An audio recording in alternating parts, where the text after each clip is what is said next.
내 열매는 금이나 정금보다 나으며, 이런 제목으로 잠언 강의를 이어가겠습니다. 지혜와 명철은 그 가치를 알아 간절히, 그리고 부지런히 그것을 구하고 얻기를 원하는 자에게 주어진다고 성경은 말씀하고 있습니다. 바로 윗절 17절에 나를 사랑하는 자들이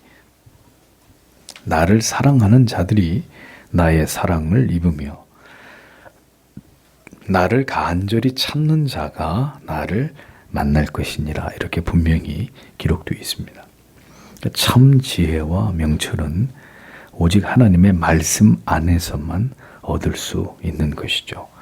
그러므로 신자는 그 하나님의 말씀을 읽고 듣고 묵상함을 통해서 하나님과 얼마나 더 가까워지고 있으며 우리의 믿음과 하나님을 아는 지식이 얼마나 더 깊어지고 있는지를 언제나 스스로 살펴야 합니다. 주일에 우리가 생각해 본 히브리서의 교훈처럼 우리는, 신자는, 거듭난 하나님의 사람들은 반드시 자라가야 합니다. 현상 유지는 잘하는 거예요? 퇴보하는 거예요? 믿음은 그 자리에 멈추어 있을 수 없습니다. 더 앞을 향해 전진해 나가는 것이 아니면 뒤로 물러나고 있는 것입니다. 신앙은 제자리 걸음이라는 게 없어요. 가만히 있는 것처럼 보이지만 사실은 점점 더 미끄러지고 있는 것입니다. 그리스도를 구주로 믿게 된 이후에 계속해서 우리의 믿음은 그래서 성장하고 성숙해 나아가야 합니다. 뭘 통해서요? 하나님의 진리의 말씀을 통해서. 바울이 고린도전서 13장 11절에서 내가 어렸을 때에는 말하는 것이 어린아이와 같고 깨닫는 것이 어린아이와 같고 생각하는 것이 어린아이와 같았다가 장성한 사람이 되어서는 어린아이의 일을 버렸노라, 이렇게 고백하고 있는 것을 볼 수 있습니다. 완전하신 하나님의 말씀이 왔을 때는 그 말씀과 비교되지 않은 그 하위의 신앙의 초보적인 것들의 가치들은 다 사라져야 되는 것입니다. 어린아이 것을 붙들고 어떻게 성숙한 사람이 됩니까? 아이 때 놀던 장난감을 애 아버지가 집에서 가지고 놀고 재미있어 한다면 정상이 아니죠. 어린아이의 일들을 초보적인 신앙의 단계에서 벗어나서 그리스도의 믿음의 장성한 분량에까지 이르도록 계속해서 자라가야 될 거룩한 의무가 모든 그리스도인들에게 있다는 것을 잊지 말아야 됩니다. 그래서 히브리서의 저자도 그 얘기를 한 겁니다. 젖을 먹다가 단단한 음식을 먹으면서 점점 아이가 자라서 어른이 되어 가듯이 신자도 하나님의 말씀 속에서 더 깊은 의미들을 깨닫고 발견하고 배워가면서 그 영혼이 자라가야 된다는 거죠. 자라지 않으면 영적인 침체에 빠지고 결국은 배도의 위험까지도 당하게 될 수 있다는 사실을 성경은 똑똑히 우리에게 경고하는 것입니다. 자라지 않으면 반드시 문제가 생깁니다. 영적으로 하나님의 말씀을 통해 성장해 가지 않으면 반드시 그의 삶에, 그의 신앙에 문제가 생기기 마련입니다. 신자의 영적인 성장을 주도하는 것은 성령이시고 그 도구는 하나님의 말씀입니다. 그러므로 성도가 하나님의 말씀을 체계적으로 배우고 깨닫고 이 말씀을 통해 은혜를 받는 일을 소홀히 한다면 영적인 성장과 나아가서 성화는 포기해야 할 수밖에 없다는 것을 분명히 아셔야 합니다. 성령의 진리 속에서 하나님을 알아가고 복음의 진수를 거듭 경험하면서 그 진리 안에서 매일의 영의 양식을 공급하는 일은 성도의 삶에서 절대로 소홀히 할 수 없는 매우 중요한 의무인 것입니다. 이것이 잘 되는 사람은 계속 자라갑니다. 믿음이 계속 자라갑니다. 그래서 한 아이가 청년이 되고 아버지가 되고 할아버지가 되기까지 계속 하나님의 말씀을 통해 그가 자라가면서 점점 성숙한 그런 신자가 되어가는 것입니다. 자기의 모든 위치에서 그 인생을 능히 감당하고 지탱해낼 수 있는 그리스도의 사람으로 몸만 자라는 게 아니라 그의 영혼도 믿음도 그렇게 자라가게 되는 일이 반드시 있어야 그가 진리 안에 있는 성령 안에 있는 하나님의 사람이라고 말할 수 있는 것입니다. 물론 숱한 넘어짐과 쓰러짐이 동반되겠죠. 그러나 어떻게 됩니까? 하나님의 사람들은 그 가운데 또 오뚜기처럼 일어나고 하나님이 계속 이렇게 세워서 끝까지 그 길을 가게 하시는 것입니다. 일어설 때마다 그는 넘어지기 전보다 더 성장해 있고 더 하나님에 대해서 깊이 알아가는 일들이 무수히 한 인생 속에 반복되는 것입니다. 이것을 실행하면서 자신의 영혼에 깊은 관심을 갖는 자가 진정한 지혜를 얻을 수 있는 하나님의 자녀이고, 그렇지 않은 많은 사람들은 그저 습관적으로 교회를 다니고 있을 뿐인 아직 진리의 맛을 전혀 보지 못한 교인에 지나지 않을 뿐입니다. 오늘의 말씀은 이 지혜를 구함으로 인해서 우리가 얻게 되는 부수적인 것들에 대해서 말씀하고 있습니다. 18절을 보십시오. 부와 영광, 앞서 전해준 재물과 의로움이 나에게 있다. 이렇게 기록이 되어 있습니다. 부귀가 내게 있고 장구한 재물과 의도 그러하니라. 부귀, 재물, 의, 이것이 지혜를 추구하는 자들에게 주어진다라는 거죠. 재물은 하나님을 경외하며 그 지혜를 구함으로 하나님을 영화롭게 하는 삶을 이 땅에서 살아가고자 하는 자들에게 하나님이 주시는 선물입니다. 하나님 경외함의 도를 쫓으며 지혜를 구하는 자들, 그 지혜로 더욱 하나님을 영화롭게 하는 삶을 살아가는 자들에게 하나님은 재물적 보상을 이 땅에서 주신다라고 성경은 분명히 명시하고 있습니다. 그러니까 이것이 성도가 이 세상을 지나가는 동안에 재물을 하나님께로부터 얻는 길입니다. 한 그리스도인이 이 세상에서 어떤 직업을 가지고 살아가든지 그에게 재물을 얻을 수 있는 능력을 주시는 분은 그의 학벌이 아닙니다. 하나님이십니다. 개인이 가지고 있는 능력에 따라서 직업은 다양해질 수 있습니다. 공부를 열심히 해서 자격증들을 따고 그래서 전문직에 종사하는 사람이 있을 수 있고, 뭐 공부에 타고난 머리가 없어서 일찍 세상에 나가서 장사를 하는 사람도 있겠죠. 그 직업의 귀천이 어디 있겠습니까? 개인의 능력에 따라 직업은 다양해질 수 있습니다. 그러나 무엇을 하든지 하나님과의 관계가 올바른 성도는 하나님께로부터 반드시 그를 먹이시고 입히시고 살아가는 데 필요한 모든 것들을 채우고 공급하시는 하나님의 손길을 그가 세상을 살아가는 동안에 경험하게 된다는 거예요. 이 하나님의 약속이기 때문에 뭘 하고 살든 그가 이 땅에서 살아가며 궁핍함을 겪지 않게 돼 있다는 겁니다. 왜? 하나님을 경외하기 때문에. 뭐 직업이야 다양하게 여러 가지 직업들이 존재하겠지만 성도들이 다 자기에게 주신 재능과 은사와 지식의 정도에 따라서 세상에서 직업을 가지고 살아가는데, 문제는 그것을 통해서 돈을 벌고 삶을 구가하는 데 필요한 모든 것들이 누구에게로부터 오느냐? 하나님께로부터 온다. 그래서 길거리에서 구루마로 사과를 팔아도 어떤 사람은 그 사과가 너무 잘 팔려서 나중에 결국 천국함을 가게를 차릴 정도의 하나님이 그 길을 그렇게 열어주시는 것이고, 왜? 그가 하나님을 사랑하기 때문에. 어떤 사람은 사업이 잘 되다가도 하루아침에 부도가 나서 모든 걸 다 잃어버리게 되기도 합니다. 왜? 하나님이 그의 믿음을 되찾게 만들기 위해서. 그의 삶이 하나님의 계명을 지키며 하나님과 지체들을 사랑하는 삶을 가장 우선하여 살아가며 그가 죄를 멀리할 때 하나님이 그에게 거룩하고 순결한 삶에 대한 보상으로서 그가 이 땅에서 행하는 일에 복을 주신단 말입니다.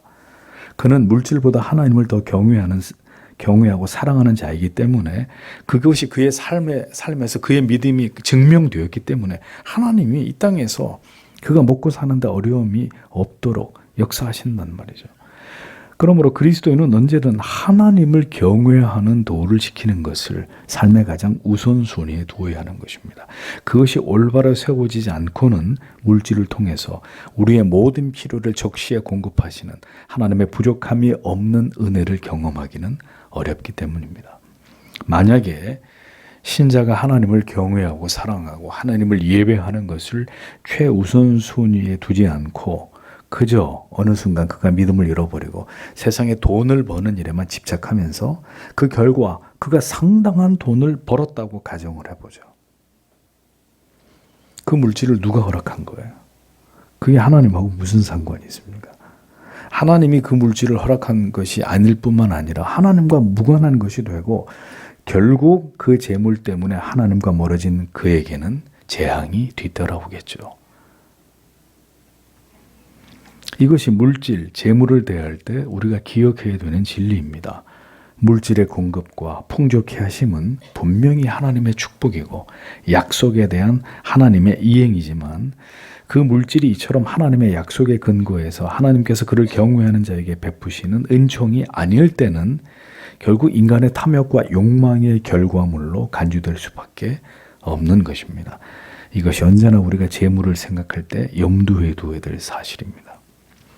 지혜와 명철을 하나님의 말씀 안에서 구하면서 언제나 그것으로 하나님을 영원롭게 하는 삶을 살아가는 자들은 반드시 그의 모든 쓸 것을 하나님이 채워주십니다. 그러나 세상에서 헛된 것을 구하면서 스스로 부자 되기를 원하는 자들은 결국 자기의 영혼을 세상의 유혹에 탐욕에 내주게 되고 결국 죄악된 길로 미끄러지게 되는 이런 일들을 피할 수 없게 된다라는 것을 신자는 잊지 말아야 되는 것입니다. 잊어버리지 마십시오. 하나님을 경외하고 사랑하는 자들은 하나님이 반드시 그에게 부족됨이 없게 하십니다. 성실하고 정직하게 살아갈 때 말씀하신 대로 모든 것을 공급하시고 채워주시는 우리의 선한 아버지가 되심을 믿고 그것을 경험하는 자들이 바로 성도들이다라는 것이죠. 재물은 하나님을 경외하는 자에게는 부족함이 없이 채우시는 선물이 되지만 하나님을 경외하지 않고 물질을 숭배하는 자들에게는 반드시 재앙이 될 것입니다. 우리는 왜 예수님께서 마가복음 10장 23절에서 예수께서 둘러보시고 제자들에게 이르시되 재물이 있는 자는 하나님의 나라에 들어가기가 심히 어렵도다 하시니 라고 말씀하셨는지를 깊이 생각해 봐야 합니다. 하나님이 허락하시지 않는 재물 얻음은 명백히 불의한 일이고 불법한 일입니다. 그것은 하나님이 주신 것이 아닙니다. 결국 그렇게 얻은 재물은 하나님을 위해서가 아니라 모두 자신만을 위해서 쓰게 될 것이고 결국 어느 시점에 물질이 우상이 되고 그래서 자기 영혼을 하나님과 멀어지게 만드는 악의 도구로 쓰여지게 될 뿐입니다. 무엇이? 물질이 그렇다는 거죠.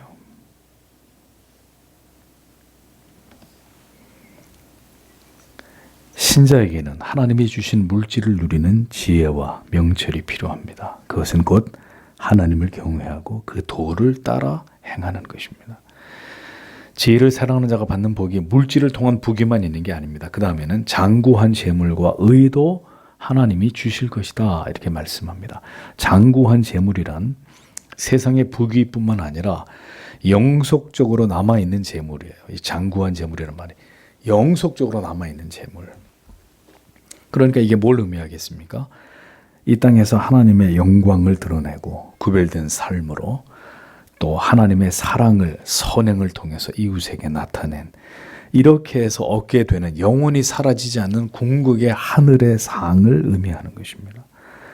또 그가 재물을 얻는 모든 과정에서 보여준 높은 도덕성, 정직함, 진실되고 그리고 성실함으로 인해서 그가 의로운 자라고 칭함을 받게 되는 그 명예도 얻게 된다라고 말씀하고 있습니다. 이것이 지혜와 명철을 구하는 자에게 하나님이 이 땅에서 그에게 부어주시는 이 땅과 하늘에서 주시는 은총이다라고 잠언이 말씀하고 있는 겁니다. 자, 여러분 세상을 한번 보십시오. 세상 사람들을 보십시오. 요즘 피곤합니다. 뉴스만 보면 온갖 악의 악, 불의, 불법. 왜 이렇게 우리를 피곤하게 만듭니까? 세상을 이끌어가는 지도급에 있는 사람들의 그 품행이 그들의 삶이 왜 이 모양이냐 말이죠. 그저 들키지만 않으면 수단과 방법을 가리지 않고 부를 쌓고 싶어 합니다. 그게 이 시대 사람들의 모습입니다. 그러니까 위에서부터 아래까지 총체적으로 악이 뿌리내리지 않은 곳이 없습니다. 모두가 뭐예요? 돈, 그놈의 돈 때문에 물질에 대한 탐욕 때문에 벌어지는 일들입니다. 권력을 등에 업고 돈에 대한 욕심 때문에 모든 게 무너지고 파괴되고 추악한 죄악들에서 썩은 냄새가 진동을 하는 이런 세상이 되어가고 있지 않습니까? 전부 다 돈에 그냥 눈이 시뻘개진 이런 시대입니다, 지금이. 그저 일확천금을 꿈꾸는 주식이나 아니면 비트코인이나 뭐 가상화폐 이런 거에 젊은이들이 거기에 신자는 그런 세상에서 오직 하나님을 경외하고 그 도를 지켜 행하는 것으로 구별되어야 하고 그러한 삶으로 하나님을 높일 때 하나님께서 그들을 먹이시고 입히시는 그 은혜에 의지해서 이 세상을 살아가는 자들이 되어야 한다. 그게 성경이 말씀하고 있는 지혜라는 겁니다. 19절을 보십시오. 나의 열매는 금보다 그리고 정금보다 그리고 나의 소산은 단련된 은보다 좋다라고 말씀하고 있습니다. 지혜와 명철을 얻는 자가 누리게 될 것을 부귀와 재물과 의라고 말씀했지만 곧 이어지는 말씀을 보십시오.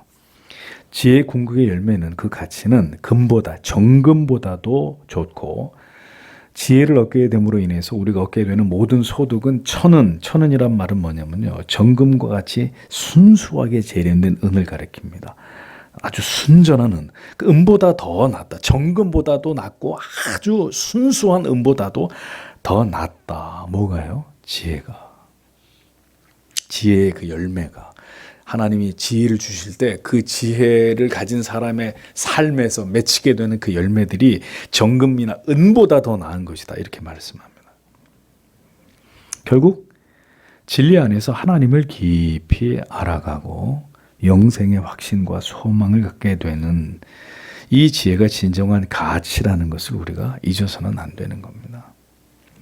지각을 가지고 연단을 받아 결국 진리를 통해 선과 악을 칼날처럼 분별하면서 구별된 거룩한 백성으로 이 세상을 살아가는 그것이 바로 지혜이고 명철이고 그렇게 약한 세상에서 하나님의 자녀라는 이 이름을 가지고 순결한 삶을 살아가는 그 자체가 바로 지혜에서 비롯된 성도의 삶이다. 그 지혜의 열매다. 근데 그 가치가 정금보다 은보다 더 귀한 것으로 하나님이 그렇게 여겨주신다는 겁니다. 그렇기 때문에 성도는 반드시 금이나 은 그 이상의 가치가 하나님의 말씀 속에 있다는 것을 반드시 발견해야 합니다. 성도 여러분. 교회만 다니시는 게 다가 아니고 정금보다 순은보다 더 탁월한 가치가 나를 그렇게 만들어주는 그 위대한 진리가 이 속에 있다라는 것을 발견해야 된다고요. 이거 구경만 하면 안 되고 성경은 분명히 지혜의 열매가 금이나 정금보다 낫고 지혜로 인해 얻게 되는 유익이 순전한 은보다 낫다라고 말씀했습니다. 이게 지금 농담하고 있는 게 아니면 이 책이 이 하나님 말씀이 그냥 우리에게 쓸데없는 말씀을 하고 있는 가치 없는 책이 아니라면 우리가 이 맛을 봐야 되는 거 아닙니까? 물질로 그 가치의 척도를 가늠할 수 없는 가치가 분명히 하나님의 말씀 속에 있다는 것을 성경은 분명히 우리에게 말씀하고 있습니다. 그 가치를 발견하기를 원하고 그것을 추구하면서 이 세상을 살아가는 그들이 바로 그리스도인이어야 된다라고 성경은 말씀하고 있는 거예요. 신자 역시 이 세상을 살아가지만 보이는 물질의 가치가 아닌 그 이상의 가치를 추구하면서 이 세상을 지나가는 자들이 신자여야 한다. 하나님의 자녀들이어야 한다라고 성경은 우리에게 가르치고 있습니다. 그러니까 진정한 지혜의 가치를 성경 안에서 발견해야 그것을 추구하게 되죠. 그것을 추구할 때 뭇 사람들이 흉내내거나 보여줄 수 없는 그 삶의 열매와 결과가 나타나겠죠. 성경이 말씀하고 있는 금, 정금보다 천은보다 더 낫다고 말씀하시는 그 지혜를 하나님의 말씀 안에서 얻는 진정으로 복 있는 자가 되는 것을 그리스도인은 그가 추구해야 될 궁극의 목표로 삼아야 된다는 겁니다. 오늘도 교회를 다니는 많은 분들이 있지만 진정으로 이러한 가치를 소망하고 정말 지혜의 가치가, 지혜를 쫓아 살아가는 삶의 가치가 금보다 낫고 은보다 낫다 이렇게 얘기하면 좀 먼 얘기입니다. 그 가치가 100억보다 난 거고 1000억보다 난 거다. 응? 그렇게 믿고 이 지혜의 가치를 바라보고 소망하면서 그것을 위해 진력하는 그리스도인들이 얼마나 될까요? 얼마나 될까요? 이어지는 말씀을 보십시오. 20절과 21절에 너는 의로움의 길로 공의의 길들 가운데로 갈 것이다. 나를 사랑하는 자들이 부요함을 상속하게 하기 위하여 그리고 내가 그들의 재물들을 채울 것이다. 아까도 그런 말씀 많았습니다만 지금은 돈이에요. 돈. 모든 게 황금의 가치로 환산되고 대체되는 시대입니다. 돈이에요. 전부 다. 전부 다 물질의 사람들이 혈안이 돼 있습니다. 이제 형이상학적 가치, 뭔가 고매한 정신, 사상, 철학 아무도 관심 없어요. 이제는 대학을 들어가는 것도 젊은이들이 거부하는 시대입니다. 그 대학 가서 뭐하러 엄청난 몇 천만 원 거의 다 까먹고 몇 억 등록금으로 다 갖다 바치고 일찌감치 나가서 돈을 벌지 이제 이런 생각을 하는 거예요. 이제 공부? 그럼 뭐하러 뭐 열심히 공부해? 대학은 뭐하러 가? 빨리 돈 버는 게 낫지. 이런 생각들을 하는 겁니다. 자연스럽게 지식 뭔 필요가 있어? 철학 아니 뭐하러 공부해 그런 거예요. 그 대학에 가도 인기 있는 과는 기업에서 선호하는 과들, 이공계 계통에 엔지니어 되는 이런 과들이나 인기가 있지. 순수업은 걔는 다 죽는 겁니다. 다 뭐 존재감 없어지는 거고 들어가도 다 학교 집어치우고 나오는 판인데. 그게 왜 그래요? 다 돈의 가치를 따라가는 거죠. 돈의 가치.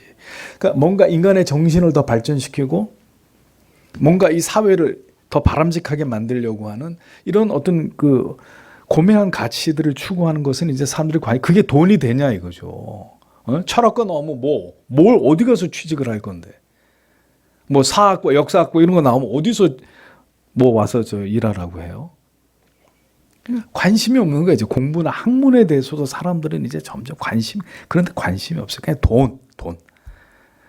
빨리 돈을 버는 게 제일 중요한, 가장 최우선의 가치가 되어버린 거죠. 그러니 이런 시대에 지혜와 명철을 논해 성경이 나를 사랑해라. 웃음밖에 안 나오는 얘기입니다. 이 지금 하나님의 말씀이 이제 그런 시대를 맞이한 거예요. 그렇게 하면은 떡이 나옵니까? 뭐 교회 가서 성경 말씀 듣고 앉아 있으면 내 연봉이 올라갑니까? 누가 나를 취직을 시켜줍니까? 그 성경 공부, 뭐 교리 공부하고 앉아 있으면 내 인생이 달라집니까? 이런 지극히 실용적인 이런 생각들이 거듭나지 않은 교인 신자들 마음속에 작동을 하면 이 하나님 말씀이 이게 무슨 가치가 있겠냐고 이게. 누가 이걸 붙들고 앉아 있겠냐 말이죠. 토익 공부나 하지. 기가 막힌 거죠. 이 말씀을 전하고 있지만 누가 이 시대에 과연 이 하나님의 말씀에서 지혜와 명철을 얻으려고 할까? 이런 시대. 돈이 세상을 지배하는 이런 시대 속에. 나는 이라고 기록되어 있지만 원문에는 너는 이라고 되어 있습니다. 너는 의로움의 길과 공의의 길들 가운데로 갈 것이다. 그러니까 잠언 기자는 아들에게 지혜의 길을 걸어갈 것을 당부하면서 그 길은 의로운 길이고 공평한 길이다 이렇게 얘기하고 있는 거죠. 그러니까 무슨 얘기냐? 지혜는 반드시 의롭고 공평한 길과 깊이 연결되어 있다는 걸 보여주는 거죠. 그러니까 예를 들면 지혜는 어떤 경우에도 의롭고 공정한 것을 추구하는 자들과 같이 간다는 거죠. 지혜를 막 추구하는데 그가 하는 모든 게 불의하고 불법한 일이에요. 지혜는 그 불의와 불법, 불공정 같이 갈 수가 없어요. 그들과 친구가 될 수 없다는 얘기입니다. 반드시 의롭고 공정한 그 길에서 얻을 수 있는 가치가 지혜와 명철이다. 그러니까 지혜와 명철을 얻기를 원하면서 불법한 길로 행하면 그렇게 양다리를 걸치면 절대로 그것을 얻을 수가 없는 겁니다. 하나님은 공의로운 분이십니다. 공평무사하신 분이십니다. 그게 하나님의 성품입니다. 그러므로 그 하나님의 성품을 사랑하면서 그 하나님과 동행하는 삶을 살아가는 자가 지혜를 얻을 수 있다라는 거죠. 그런데 왜 지혜의 길을 말씀하시면서 의와 공평을 말씀하고 있는 것이냐? 지혜를 얻기 위해서 반드시 지나가야 되는 유혹이 있습니다. 그게 뭐냐? 물질에 대한 탐욕이에요. 물질에 대한 욕망이에요. 그럼 물질을 얻기 위해서 사람들이 어떤 방법을 써요? 불의한 방법을 써요. 불법을 행해, 편법을 행한다고요. 그릇된 불법적 관행을 따라가지 않습니까? 불공정한 방법으로 이익을 취하려고 하는 유혹을 받지 않습니까? 그러니까 지혜는 정의와 같이 가야 되고 공평과 같이 가야 된다는 얘기입니다.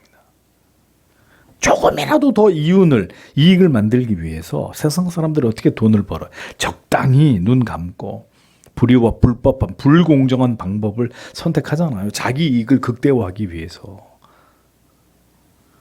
그러나 진정한 지혜와 명철은 하나님의 그 성품을 바라보면서 하나님이 기뻐하시는 의롭고 공정한 길을 선택한다는 거예요. 하나님을 닮고자 하기 때문에 그 하나님을 닮고자 하는 마음에서 지혜를 추구하는 마음이 비롯돼야 된다는 거죠. 결과적으로. 수단과 방법을 가르치면 이거는 하나님의 방법이 아니고. 그러니까 결국은 이 양단 간의 선택의 기로에 서는 것입니다. 지혜를 얻을 것이냐 아니면 불의하고 불법한 방법으로 재물을 얻을 것이냐. 불의한 방법으로 부자가 될 거냐 아니면 이걸 포기하고 지혜를 선택할 것이냐. 그러니까 많은 사람들이 이 선택의 기로에 앞으로 서게 될 것입니다. 지혜롭고 싶은데 지혜는 의와 공평한 길에 있는데 의와 공평을 지키고 지혜를 얻을 것이냐 의와 공평을 버리고 적당히 해서 부를 얻을 것이냐. 분명히 선택의 기로에 서게 된단 말입니다. 여러분은 어느 쪽을 선택하시겠습니까? 21절에 이는 나를 사랑하는 자로 재물을 얻어서 그 곳간에 채우게 하려 함이니라고 기록되어 있습니다.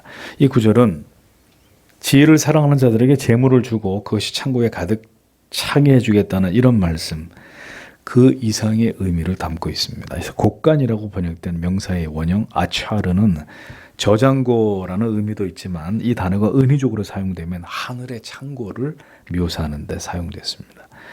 하늘의 창고는 돈을 쌓아두는 데가 아니잖아요. 신령한 복을 쌓아두는 곳이잖아요. 즉 지혜의 하나님께서는 하나님과 그 말씀을 사랑하는 자들에게 하늘의 창고에 가득한 영구한 신령한 복, 하늘에서 받을 상을 넘치도록 그것에다가 쌓아주시겠다라는 의미로 이 본문이 해석될 수 있다는 것입니다.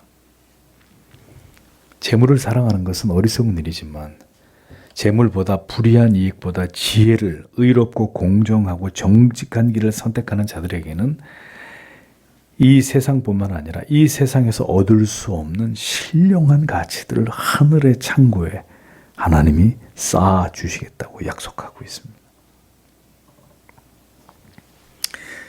서운하십니까? 이 땅이 아니라 하늘에서 쌓아주신다고 하니까. 여러분, 이 땅에서 그리스도인이 형통한 은혜를, 축복을 받을 수 있습니다. 그러나 잊어버리지 마세요. 이 땅에서 우리가 누리는 물질적 풍요는 우리가 상속받을 영원한 나라의 그 가치에 비해서 지극히 일부 맛보기 정도에 불과할 뿐입니다. 구약의 족장들이 받았던 그 대부가 거부가 됐던 그 복도 하나님의 그 신령한 영원한 복에 대한 예표가 될 뿐이에요. 차고 넘치는 그 하늘의 복에 대한 예표가 될 뿐입니다. 예수 잘 믿으면 하나님 잘 믿으면 아브라함처럼 복받는다 이런 얘기 하면 안 되고 그런 의미가 아닌 거고요. 이 땅에서 우리가 누리는 물질적 풍요는 영원히 우리가 누리게 될 그것에 대한 작은 맛보기, 그림자에 불과합니다. 하나님께서 오늘도 그 어떤 것보다도 하나님의 말씀 안에 담겨진 지혜를 얻고자 하는 자들을 이처럼 귀하게 여기시면서 그들의 이 땅에서의 삶을 책임지시는 것뿐만 아니라 영원한 나라에서까지 그 곳간을 차고 넘치게 해주겠다. 이렇게 약속하고 계시는 분이십니다.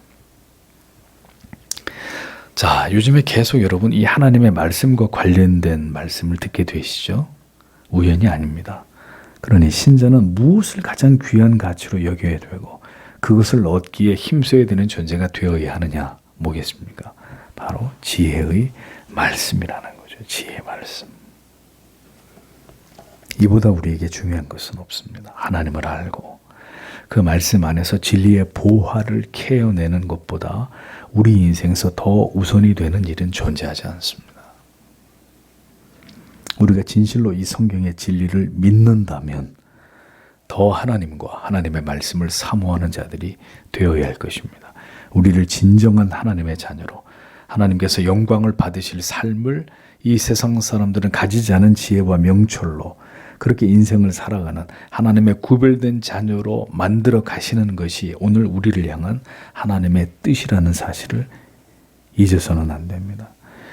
그래서 주야로 그 말씀을 묵상하고 그 속에서 지혜를 구하고 하나님을 더 깊이 알아가는 일에 힘쓰는 하나님의 사람들이 되셔야 합니다. 어릴 때부터 성경을 잘 먹고 자란 아이들은 진리를 깨닫는데 비범한 능력을 보여줍니다. 세상의 이치를 터득하는데 남다른 지혜를 발휘하는 것을 봅니다. 어려서부터 말씀으로 자란 아이들이. 하나님의 진리 안에서 지혜를 추구할 때 이 땅에서뿐만 아니라 하늘에서도 우리는 상을 얻는 자들이 될 것입니다. 하나님의 말씀을 사모하는 자들이 결국 이러한 진리에 대한 믿음이 더 견고해질 것이고 이렇게 진리가 가리키는 그 길을 걸어가는 자들이 될 것입니다. 다만 언제나 말씀드리듯이 그런 자들은 결코 다수가 아닐 것입니다.